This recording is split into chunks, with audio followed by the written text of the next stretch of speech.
বন্ধুরা দেখতে পাচ্ছ রাজমিস্ত্রি কাজে এসেছি। আবার একটি নতুন কাজ আরম্ভ হয়েছে। কাজটি 9টি মিনি পিলার দিয়ে হবে। 9টি পকেট কাটা হয়েছে আর 9টি খাঁচা আর বেসে জালি বাঁধা হয়েছে। এই কাজটিতে আমি, আমার বাবা এবং একটা নতুন মিস্ত্রি এসেছি। 3টে মিস্ত্রিতে কাজ হচ্ছে। তো দেখতে পাচ্ছ আমার বাবা আর একটা মিস্ত্রি মাপঝোক করছে। আর এখানে যাদের কাজ হচ্ছে তাদের বাড়িরই হেল্পার দিয়ে সোলিংটা করানো হচ্ছে।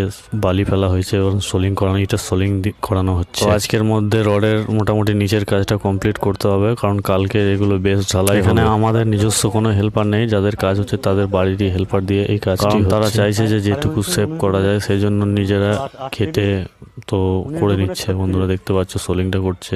4 কলমের পকেটগুলো রয়েছে এবং নিচে বালি দিয়ে এটা সোলিং করা হচ্ছে। তার উপর 9টি পিলারের কাজ এটি। এই কাজের মধ্যে কামরা ঘর, বারান্দা এবং সিঁড়ি রয়েছে। এর মধ্যে প্রথম নিচে বেস ঢালা হবে এবং তার পাশ দিয়ে ইটা স্ট্রাকচার করে মাঝে ঢালাই মশলা দিয়ে 3 ইঞ্চি গাঁথনি করে পকেট মতো করে মাঝে দিয়ে টাইবিম ঢালে দেওয়া হবে। তার উপর থেকে গাঁথনি উঠবে। তো শুরু থেকে শেষ পর্যন্ত সবই তোমাদেরকে আপডেট দিতে থাকবো। এই চ্যানেলের ভিডিওগুলো যদি ভালো লাগে অবশ্যই চ্যানেলটিকে সাবস্ক্রাইব করবে এবং ভিডিওগুলো লাইক করবে, যাতে এই ধরনের ভিডিও আপলোড করতে পারি।